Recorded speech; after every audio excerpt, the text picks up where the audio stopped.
Დაბრუნდით კვლავ პირდაპირ ეთერში ერთი დღე რჩება საპარლამენტო არჩევნებამდე და ჩვენ განვაგრძობთ საუბარს პოლიტიკური ძალების წარმომადგენლებთან. ირაკლი ღლონტი, პაატა ბურჯულაძე, მოძრაობა ერთიანი საქართველოსთვის, კახა ძაგანია, მემარცხენე ალიანსი. მოგესალმებით, დიდი მადლობა გადაცემაში. სტუმრობისთვის პაატა ბურჯულაძე, მოძრაობა სახელმწიფო ხალხისთვის უკაცრავად. მოდით ვისაუბროთ პირველ ყოვლისა საარჩევნო გარემოსთან დაკავშირებით, იმიტომ რომ ყველა აკეთებს გარკვეულ შეჯამებას, CSKOT-ი დაწყებული პოლიტიკური პარტიებით დამთავრებული ეს საარჩევნო პერიოდი საკმარისი იყო თუ არა იმისთვის, რომ სრულფასოვნად მიგეტანა თქვენი სათქმელი ამ მრჩევლამდე და ასევე იყო თუ არა კონკურენტული გარემო საქართველოში ამ არჩევნებში. გეტყვით, ხო, ძალიან დიდი მადლობა მოწვევისათვის, ბატონ კახას მივესალმებით, ჩვენს მაყურებლებს მივესალმებით. მე გაგიზიარებ ჩემს შეხედულებებს, გარდა იმისა, რომ პარტიას წარმოადგენ, ვარ ასევე დიდუბის დეპუტატობის კანდიდატი, შესაბამისად უშუალო შემხედლობა მქონდა საარჩევნო სისტემასთან, საარჩევნო გარემოსთან და წინა საარჩევნო კამპანიის დაგეგმვა ასრულებასთან მიმართებით. მე მინდა გითხრათ, რომ საბედნიეროდ არ არის ესეთი დაძაბული და ვთქვათ ისეთი რთული როგორც იყო წინა ხელისუფლების პირობებში, როცა ისინი იყვნენ ხელისუფლებაში, ნაციონალურ მოძრაობაზე მაქვს საუბარი, თუმცა ვერ ვიტყვით რომ საუკეთესო იყო, სახარბიელო სიტუაცია იყო, იქიდან გამომდინარე რომ რა თქმა უნდა ეს იგივე კარალეთის მსგავსად კორცხელი რო არ თქვა არ შეიძლება, რა უნდა ვთქვათ, შეიძლება ვცდილობთ რომ დავივიწყოთ, მაგრამ ეს აღსანიშნავია, იმიტომ რომ ეს ერთიან ციკლში უნდა განვიხილოთ წინა საარჩევნო გარემოსთან მიმართებით. ის კორცხელის ელემენტი იყო ნაციონალურ მოძრაობის ერთ-ერთი ლიდერის ავტომობილის აფეთქება თუ არ ვიცი სპექტაკლი იყო თუ აფეთქება, მაგ გამოძება უნდა გითხრათ, ჩვენ ახლა შორიდანაც ჭორაობას ვერ დავიწყებთ. შესაბამისად ჩვენი დამოკიდებულები და აზრები გვაქვს, მაგრამ რა არის მთავარი ცივ ახო კიდევ ერთხელ მინდა საზოგადოებას ვთქვა, თქვენ გითხრათ და მე დარწმუნებული ვარ, ჩემი კოლეგა გაიზიარებს შეფასებას, რომ ჩვენ როცა 2 წლის განმავლობაში აინტერპარტიული ჯგუფი ვსაუბრობთ იმაზე, რომ უნდა შეცვლილიყო დემოკრატიული გზით ტრანსფორმირება მოხდარიყო არადემოკრატიული საარჩევნო სისტემის, რომელიც შევარდნაძის ხელისუფლებიდან მოყოლებული და ატარებდა არჩევნებს და საუბარი მაქვს მაჟორიტარულ მახის პრობლემაზე, სისტემაზე, ამაზე ჩვენ უარი როცა მივიღეთ, თავიდანვე ვიცოდით, რომ ჩვენ არ გქონდა საქართველოში დემოკრატიული გარემო, მაგრამ მე მინდა ყველაზე მთავარი გითხრათ კიდევ ერთი თქვენ. ჩვენ გაერთიანებას რომ ფინანსური ბერკეტები გადაუკეთეს და ძალიან დიდი წინააღმდეგობა მივიღეთ გარკვეული ძალებისგან და პირველი ხელისუფლებისგან, ეს ალბათ თქვენ კარგად იცით, იმიტომ რომ ჩვენი ბოლო ერთი თვის აქტივობები თითქოს მიმართული იყო საამისოდ, რომ პაატა ბურჯულაძეს ყველაფერი გაუკეთეს და მის გაერთიანებას რომ ფინანსები არ ქონოდა. მე მინდა გითხრათ მარტივად დღესაც როგორც ნაციონალურ მოძრაობის დროსაც ბიზნეს სექტორი დგას ხელისუფლების ინტერესების ქვეშ, უნდა თუ არა ეს, ასეა დღეს. ძალიან ბევრი მეგობარი ყავს მე ბიზნესმენი, მაგრამ ძალიან უჭირდა, ძალიან დიდ საფრთხეს გრძნობენ იგივე ჩემთან კომუნიკაციისთვის. შეიძლება ჩვენ ედისონში ხვდებით ჩაის დასალევად ერთმანეთს, მაგრამ წინა საარჩევნო კამპანიის დროს თითქმის არც არ გამოჩნდა, ვერ გამოჩნდნენ და მე მესმის ამ ადამიანების ზუსტად მაგიტო ვარ პოლიტიკაში, რომ ხვალდაზე შევსვოლოთ ის არასასურველი და ტერორისტული დამოკიდებულება, რაც გვაქვს ბიზნეს სექტორის მიმართ საზოგადოების 2012 წელთან შედარებით უკეთესია, მაგრამ არ არის ეს არც დემოკრატიული და არც სახარბიელო. გასაგებია, კი ბატონო, ბატონ კახა, თქვენი შეფასებაც მინდა მოვისმინო. ორი აზრი არ არის, რა შედარებაა წინა რეჟიმის დროს ჩატარებული საარჩევნო კამპანიის დროს, ნუ რეები ხდებოდა, ალბათ მოსახლეობას კარგად ახსოვს, ტერორი, პირდაპირ პოლიცია იყო ჩართული ოპოზიციური პარტიების წინააღმდეგ საარჩევნო კამპანიის დროს, გვესროდნენ ქვებს, იარაღს და ასე შემდეგ. ნუ ყოველგვარი რაც კი არსებობს შესაძლებლობები იმისი იყო გამოყენებული, რომ საარჩევნო კამპანია ყოფილიყო ჩატარებული სრულყოფილად. დღეს პოლიცია ნამდვილად არ არის ჩართული. ამას აღიარებს ოპოზიციური პარტიებიც, ამას აღიარებენ საერთაშორისო ორგანიზაციები, ამერიკის ელჩი გამოვიდა ბოლო ინციდენტმა, რომელიც აფეთქებასთან იყო კავშირში და რომელიც კიდე გამოუძიებელია, რომელიც აგერ აღინიშნა კიდევაც. კი, რა თქმა უნდა, ერთგვარი ლაქა მოსხო ამ საარჩევნო კამპანიის წარმოებას, მაგრამ ზუსტად ხელისუფლების ვალდებულება დასაბუთებულად, ზუსტად პროფესიულად, დროულად გვითხრას რა მოხდა ამ აფეთქებისას, ეს იყო დადგმული სპექტაკლი ნაციონალური მოძრაობისგან, რომელსაც ნამდვილად ელოდება საზოგადოება და დიდი ალბათობით ესეც იყო და თავი ან აიფეთქეს, ან თვითონ სამეგობრომა აფეთქა. თუ ეს იყო ვინმეს მხრიდან კიდე გაკეთებული პოლიტიკური დაძაბულობისათვის მომხდარი, ანუ კომპეტენტური, ძალიან პროფესიული პასუხი უნდა გაეცეს. ეს ინციდენტი რო არა, იყო წვრილ-წვრილი კიდევ თავდასხმები, ჩვენი მაჟორიტარობის კანდიდატი პარტიის გენერალური მდივანი სოსი ჩატვერაშვილი, რომელიც არის წარდგენილი პარტიის მიერ თიანეთის, დუშეთისა და ყაზბეგის საარჩევნო მაჟორიტარულ ოლქში, მასზე განხორციელდა თავდასხმა, მუქარა იყო, რომ მას მოეხსნა კანდიდატურა წინააღმდეგ შემთხვევაში შვილებს მიიყვანეთ თითქმის აღიძრა სისხლის სამართლის საქმე, საუბედუროდ არ მისულა დასკვნამდე აი ეს სისხლის სამართლის საქმე, არადა ძალიან მარტივი გამოსაძიებელია ალბათ იურიდიული ანუ თქვენც ასე უკეთებთ კლასიფიკაციას. ერთი მხრივ ადარებთ 2012 წელს და ამასთან შედარებით გაუმჯობესებულია, თუმცა კმაყოფილი იმით, რომ კმაყოფილება რა თქმა უნდა, აბსოლუტურად, იმიტომ რომ პარტიებთან შედარებით იმას იმ ინციდენტებს რო თავი გავანებოთ, პარტიებს, ჩვენ პარტიას ყოველ შემთხვევაში სხვა პარტიებთან მიმართებაში არ აქვს სასტარტო თანაბარი პირობები, სხვა პარტიები ფინანსური თვალსაზრისით, უფასო სარეკლამო თვალსაზრისით, ფასიანი რეკლამების თვალსაზრისით და ზუსტად წინ არიან ბევრად ჩვენზე. აი მაგალითად 100.000 გადაურიცხა შალვა ნათელაშვილმა აი ზუსტად რუსთავი 2-ს. პარტია, რომელიც იძახის, რომ მას ის არის გაჭირვებულების, ის არის ღარიბი პარტია, ის არის გაჭირვებულებზე გადაურიცხარისთვის უკაცრავად. რეკლამისათვის, ფასიანი რეკლამისათვის. ეხლა 100.000-ით რამდენი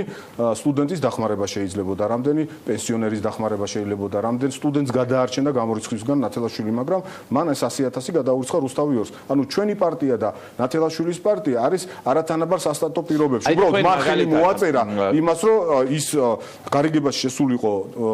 ნაციონალურ მოძრაობას და მისგან მიღებული თანხების რაღაცა აი თქვენ მაგალითად გქონიათ შემთხვევა, როდესაც ბიზნესმენთან გისაუბრიათ, რომ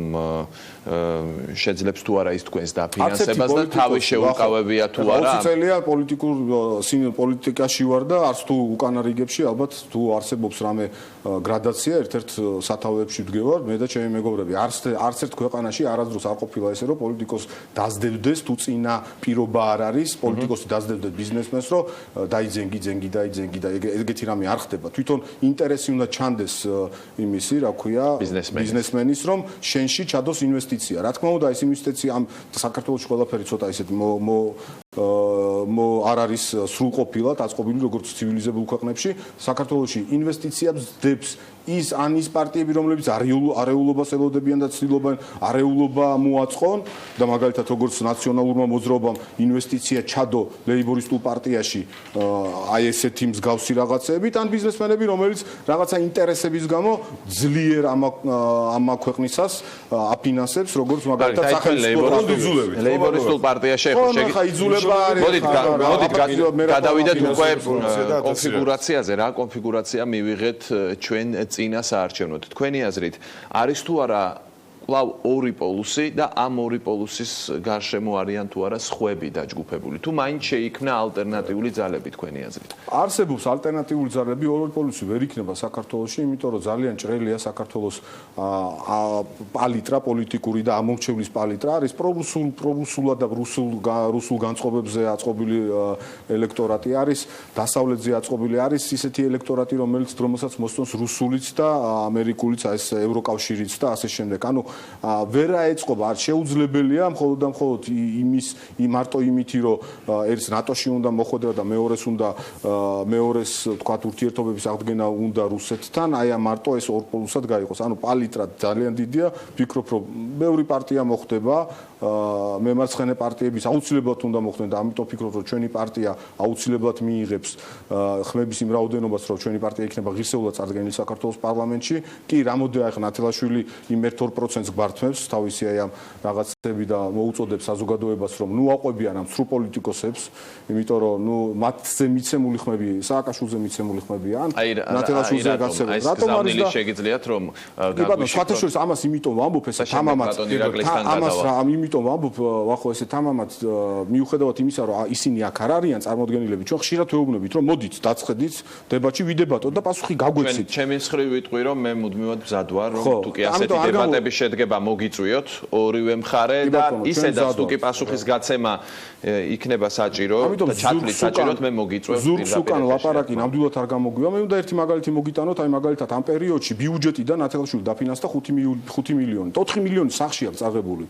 220.000 აი აგერ წამოღებული მაქვს 225.000 ლარი ხელფასის სახით 34.000 საწვავის სახით ეს რა დოკუმენტიდან კითხულობთ? ეს არის ოფიციალური დოკუმენტები, რომელიც მიღებული გვაქვს ან ცენტრალური საარჩევნო კომისიიდან, ან საგადასახადოდან, სადაც ვალდებულია რომ დეკლარაციები წარადგინოს და ასე შემდეგ. ანუ ეს არის ოფიციალური ხელმოწერილი დოკუმენტები, სადაც შავი თეთრზე წერია ის, რაც ხდებოდა ისა. ასევე მანქსუბუქი ავტომობილის და კვადროციკლის შეძენა 60.000 200 ლარი ავეჯი ეს იმდროინდელი დოკუმენტებია, როცა თანაგუნდელები როდესაც აქვს არა როდესაც მას აქვს საბიუჯეტო დაფინანსება მას ადგილობრივი არჩევნების მერე საბიუჯეტო დაფინანსება დაენიშნა და ეს საბიუჯეტო დაფინანსება უკვე 5 მილიონს აღწევს ამ საბიუჯეტო დაფინანსებიდან ავეჯი უყიდია 45000-ის ნუ აი 45000-ის ავეჯი და ძალიან საინტერესო არის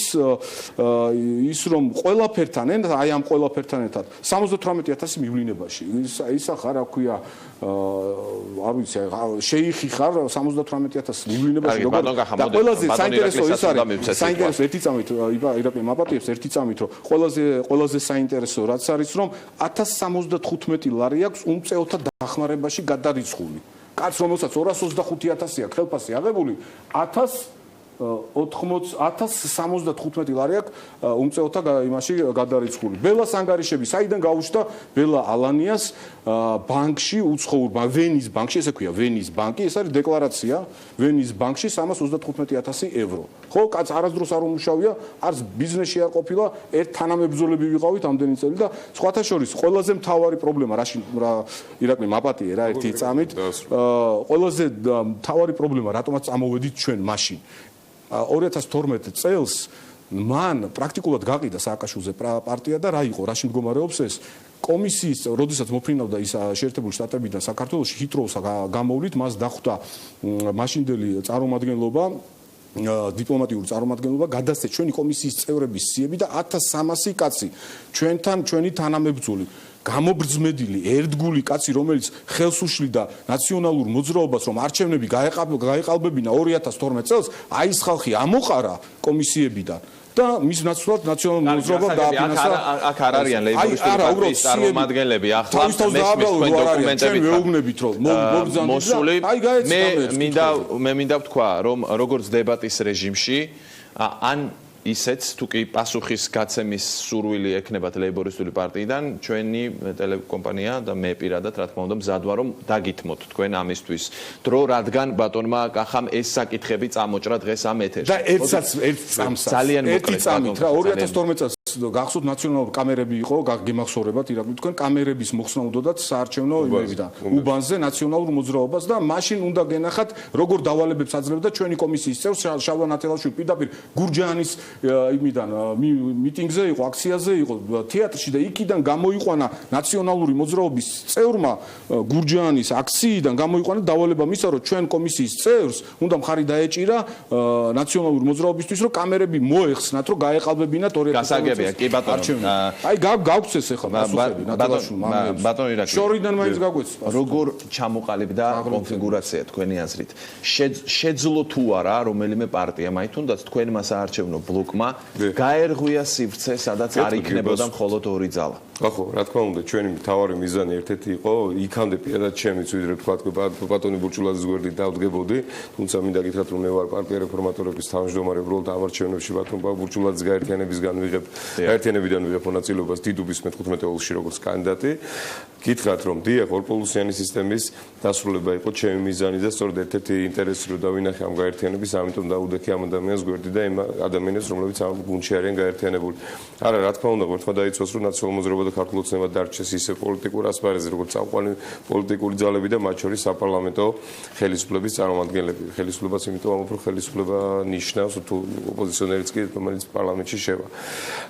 დიახ, მე მინდა გითხრათ რომ ბატონმა გახამ ჩვენმა ჩამოყალიბა აზრი, მაგრამ მე მინდა დამატებით ვთქვა რომ ჩვენ რეალური ძალა გვაქვს, რეალური მოლოდინები გვაქვს საიმისოდ რომ ერთ-ერთი მთავარი ფაქტორი და მთავარი აქტორი ვიქნებით იმაში რომ დასრულდეს ორპოლუსიანი ნაკლებად საინტერესო და ნაკლებად სახარბიელო სისტემა და ვიყოთ პარლამენტში წარმოდგენილები ღირსეულად ასევე ჩვენც მიუხედავად იმისა რომ ფინანსური რესურსები გადაგვიკეტეს მიუხედავად იმისა რომ ნაციონალური მოძრაობა ქართული ოცნების პროექტად მოგვიხსენიებს და მე მგონი ახაც აგრძელებენ ამ რიტორიკას და ქართული ოცნება მოგვიხსენიებს ნაციონალური მოძრაობის პროექტად მე მინდა გითხრათ რომ ჩვენ ვართ ერთ-ერთი პროექტი ხალხის პროექტი ვართ ქართული საზოგადოების პროექტი და შესაბამისად გაცნობიერებული გვაქვს პასუხისმგებლობას ვიღებთ რომ ჩვენი მთავარი თქვათ ელექტორატი არის ქართული სახელმწიფო და ქართული საზოგადოება თქვენი დაკვირვებით საქმე წავა მაინც კოალიციური მართლობისკენ თუ შესწევს მაინც რომელიმე პოლიტიკურ ძალას ცალკე აღებულს ძალაუფლებაში მოსვლის არა ვერც ხაროთ საბედნიეროდ და მე მგონი უფრო საბედნიეროდ დღეს ვერავინ ვერ შეძლებს რომ მათ შორის ქართული ოცნება ხარ რამდენადაც არ უნდა კარგად ჩაატარონ ბრიფინგები და უფრო სწორად აგრესიული ფორმით წარგვიდგნენ ტელევიზიებიდან ჩვენ ქართული ოცნების ლიდერები მე მინდა მათ უთხრა და მე მინდა უთხრა საზოგადოებას აი ზუსტად დარწმუნებული ვარ პასუხისმგებლობას ვიღებ ჩემს სიტყვებზე 9 ოქტომბრის შემდეგ ნახავთ თქვენ რომ ქართული ოცნება ვერ იქნება საკონსტიტუციო უმრავლესობის წარმოქმნილი პარლამენტში და პირდაპირ გეტყვით ქართული ოცნება არ არის ლაპარაკი ჩვეულებრივი ქართული ოცნება თუ 40%-ს მიიღებს ეს ნიშნავს იმას რომ პირადად ჩემზე გეტყვით რომ ესე იგი მე ამ ქვეყანასთან ბევრი საერთო აღარ მქონია დარჩენილი ანუ ამ საზოგადოებას რას ნიშნავს ქართული ოცნება რომელიც არის მატყუარა ხელისუფლება რომელიც ერთ-ერთში გავს ნაციონალურ მოძრაობას უბრალოდ ძალიან მარტივი განმასხვავებელი ნიშნები არის აი მარტივად შეგახსენებთ იგივე ტელევიზიის რუსთაველის кейს ამ თუ ნაციონალურ მოძრაობის დროს ესე დაუფიქრებლად და გიჟური რეაქციებით ავტომატით შეირბინეს იმედში ესენი სასამართლოს ხელით არანაკლები საკრული ხელით იბრძვიან თავისუფალი სიტყვის წინააღმდეგ იგივე ბიზნესთან მიმართებით რატომ თუ ბიზნესთან მიმართებით სწორი შეხედულებები ქონდა ქართულ ოცნებას რატომ არ გააუქმეს კეზერაშვილის დროს შექმნილი ფინანსური პოლიცია რომელიც ტერორისტული იარაღი იყო და რჩება დღესაც ბიზნეს სექტორის რატომ არ შეცვალეს დამოკიდებულების სოციალურ დაუცველების კუთხით ახლა ჩვენ რო ვიძახით და კრიტიკა მოყვება ყველაფერს დიახ 1,200,000 მოქალაქის აქვს მიმართული სახელმწიფოსთვის რომ ჩვენს გაგვითვალისწინეთ ვარ სოციალურ დაუცველები მოგვანიჭეს სტატუსი და დაგვეხმარეთ ეს არის უბედურება მარტივ მაგალითს გეტყვი ხო ეს არის ჩემთვის მთავარი კატასტროფა და უფრო მეტად მნიშვნელოვანი ვიდრე ვინ შეიძლება პარლამენტში შევიდეს თუმცა რა თქმა უნდა მნიშვნელოვანია საკითხიც რომ საქართველოში 2005 წელს შეიქმნა სოციალურ დაუცველთა ბაზა 11 წელი გავიდა დღეს არის 2016 წელი ის 500,000 მოქალაქე თითქმის იგივე ის ხალხი ყავს სოციალურ ბენეფიციარები რა ბენეფიციარებიც ყავდა 11 წლის წინ ანუ გამოდის ის რომ ნაციონალურ მოძრაობამ თავისი მმართველობით ვითომ ეფექტური და ქართულ ოცნებამ ვითომ რაღაც პიარ სახელები რო შეირქვეს კვირიკაშვილის ეფექტი რა ეფექტზე მაქვს საუბარი 11 წლის განმავლობაში ბიუჯეტზე ჩამოკიდებული ამყოფა 500,000 მოქალაქე და ეს არის კატასტროფა რომ ეს უნდა გაზარდოთ მილიონამდე ჩვენ ვამბობთ კი არ უნდა გავზარდოთ რეალურად რამდენიც არის იმდენ ადამიანს უნდა მიცეთ სოციალურ დაუცველი სტატუსი და ისე კი არა რომ ჩამოუარო და მანქანა თუ იყიდა წავართო და არა გაზარდოთ დაფინანსების გაზრდას ნიშნავს ანუ ადამიანებს უფრო მეტს უნდა მისცეთ სოციალური დახმარება ამიტომ უნდა ვიცით ბიუჯეტზე არის 9 მილიონი ჩამოკიდებული კი ბატონო მოქალაქე ჩამოეკიდება ბახო იცი რა მარტივია მაგის გაკეთება აი საზოგადოებას მინდა შევახსენო 2 წლის წინ მე გავხდი თბილისის მერობის კანდიდატი აი მაშინ სპიჩის ღერიც რო დაედო ბატონ ივანიშვილს რო ყველგან გავიდოდა ნებისმიერ თანამდებობაზე დიახ ბატონ ნარმანია გახდა მაშინ მერი ხო მაშინ უბრალოდ ლონდონის და თბილისის მერის მუნიციპალიტეტების შევადარე ერთმანეთს რა აღმოჩნდა იცი 5 შეადარეთ საზოგადოებას ვეუბნებით ლონდონი და თბილისი ხო ლონდონის მუნიციპალიტეტს 10 ჯერ ნაკლები ავტოსატრანსპორტო საშუალება ემსახურება ვიდრე ჩვენს მერიას ანუ ამ მაგალითს გეტყვით მარტივად ეხა შემიძლია დაგისახელოთ ქართული ოცნება პირველად რომ მოვიდა 264 ხარჯების გამოთავისუფლებაში ხედავ და სწორი ეკონომიკური პოლიტიკა ის კი არა რომ 3,000-მდე სიპი გვაქვს შექმნილი და მაგალითად მარგიშვილი ვარ განაწყენებულიყო ახალი სამსახური შეუქმნა ბატონო ნარმანიამ ეს არ არის სწორი დამოკიდებულება და ერთი წლის წინ მე ნარმანიას ველაპარაკე ბატონ დავიზა უთხარი რომ არ შექმნა სიპი თბილისის მეწარმეობის განვითარების სააგენტო არის ეს კრახი ეს სირცხვილი არ შეიძლება ეგეთი სამსახური შექმნა ბატონო დრო არასწორი ეკონომიკური პოლიტიკა არასწორი დამოკიდებულება საკუთარი მოქალაქეების მიმართ ეს იწვევს იმას რომ დაშედეგები ჩვენ ახლა გვაქვს კი ბატონო დიდი მადლობა ცოტა დრო დაგვრჩა ბატონ კახა თქვენ შეგიძლიათ გამოიყენოთ ეს თქვენი გზავნილებისთვის ამორჩევი საქართველოში პოლიტიკოსების ნაწილი ესე კენჭს იყრიან ნაწილი არის ისეთი პოლიტიკოსები რომლებიც გამოუცდელები არიან და საზოგადოება არ იცნობს მას არც გაუფეჭებიათ არაფერი და არც არაფერი გაუკეთებიათ და არც ამის შნოც არ აქვთ არიან პოლიტიკოსები რომლებმაც ძალიან ბევრი გააფუჭა ხედველობაში მყავს თავში მყავდა ხედველობაში ხელისუფლება ნაციონალური მოძრაობა მყავს ახლა ხედველობაში რომლებმაც ძალიან ბევრი გააფუჭეს მაგრამ იძახიან რომ აღარ გავაფუჭებთო და გავხდებითო მამა აბრამის ბატკნებიო და არის ხელისუფლება არიან პოლიტიკოსები რომლებიც არც არაფერი არ გაუფუჭებიათ გაკეთებულიც აქვს და სულ ყოველთვის ხალხის გვერდით ვიდავით საარჩევნო პერიოდია არასაარჩევნო წელია ზამთარია ზაფხულია ცივა ცხელა წვიმს თოვლია თუ რა ამიდიც არ არის მაინც მოსახლეობასთან თქვენთან ერთად ვდგევართ მე და ჩემი მეგობრები სოსო შატპერაშვილი პაატა ჯიბლაძე არჩილ ბენიძე თქვენი მონა და მორჩილი ამიტომ თქვენ არჩევანი უნდა გააკეთოთ ისეთ პოლიტიკოსებზე რომლებსაც კარგად იცნობთ ძალიან კარგად იცნობს და რომლებსაც არაფერი არ გაუფრჩებიათ ქვეყნისათვის, ხოლო გაკეთებული დენის ტარიფის დაკლების სახით, გაზის ტარიფის დაკლების სახით, პედაგოგებზე ხელფასების დამატების სახით, 0-3-ის უფასო გახდის სახით და ასევე სხვა იმ პროექტების სახით, რომელიც უშუალოდ ჩვენა გაქვს გაკეთებული, როდესაც ვიყავით საკრებულოს დეპუტატები, როდესაც ვიყავით პარლამენტის დეპუტატები, აი ესენი რაც ჩვენ გვაქვს გაკეთებული და რასაც თქვენ იცნობთ ჩვენში, ამიტომ უნდა გააკეთოთ არჩევანი ჩვენს მსგავს იმაზე და ერთი წამით, ამიტომ ესე იგი, ნუ გააკეთებთ სრულ პოლიტიკოსებზე არჩევანს, მაგალითად აი ნათელაშვილს იმის მერე რაც ნაციონალური მოძრაობის ხარდაჭერა აღარ აქვს, თავის საარჩევნო უბანში, ბაზალეთში 1-ზე და 3%-ზე მეტი არ აუღია. ამიტომ ჩვენ ყავს სოსი შატბერაშვილი პარტიის გენერალური მდივანი ბაზალეთში წარმოდგენილი მაჟორიტარ დეპუტატობის კანდიდატად და მოგიწოდებთ ბაზალელებო ხარი დაუჭირეთ ჩალვა ნათელაშვილს ასე გამოდის. იმიტომ რომ ჩვენი კონკურენტია სრულ პოლიტიკოსია, ჩვენ ელექტორატზე ძის, მემარცხენე ელექტორატზე ძის და სანამ შემოხაზეთ 25. გმადლობთ კი ბატონო, მე იძულებული ვარ, რადგან ასე გამოვიდა, რომ თქვენ აქცენტს სულ აკეთებთ ლეიბორისტულ პარტიაზე, იძულებული ვარ კიდევ გავიმეორო. დებატების რეჟიმში იქნება თუ ცალკე პასუხისგაცემის სურვილი გექნებათ, მე მზად ვარ გიმასპინძლოთ ამ სტუდიაში. ძალიან მოკლედ მინდა მე ჩემს დიდუბელებს, ჩემს პლეხანოველებს მივესალმო, ასევე მინდა მადლობა გადაუხადო იმ ამ დღეების განმავლობაში კარგად მიმიღეს, დადებითად მიმიღეს, თბილად მიმიღეს იმ სიყვარულისთვის, რომელიც მათგან მე ვიგზენი. მე იმედებით დიდუბელობო, მე იმედებით პლეხანოველებო და ის დაპირებები, რომელიც მე და ვისაუბრეთ თქვენთან ყველა შეხვედრაზე, ყველა კარდაკარის ჩამოლის პრინციპით, მე ვიღებ პასუხისმგებლობას, მე ვიღებ გარანტიას, რომ თითოეული მათგანი შესრულდება და 4 წლის თავზე ჩვენ მივიღებთ იმ სახელმწიფოს, რომელიც იქნება საქართველოს ხალხის და გთხოვთ ამაში მიიღოთ აქტიური მონაწილეობა. ირაკლი ღლონტი, პაატა ბურჭულაძე, მოძრაობა სახელმწიფო ხალხისთვის, კახა ზაგანია, მემარცხენე ალიანსი და ახლა შემოგვიერთდება ელენე კვანჭილაშვილი ბიზნეს კონტრაქტის ანონსით. გამარჯობა ელენე. გამარჯობა. ვახო არჩევნების წინა დღეს ჩვენ გადავწყვიტეთ პარტიებს, რომლებსაც არჩევნებში გამარჯვების ამბიცია აქვთ, კონკრეტულად ჩამოვაყალიბოთ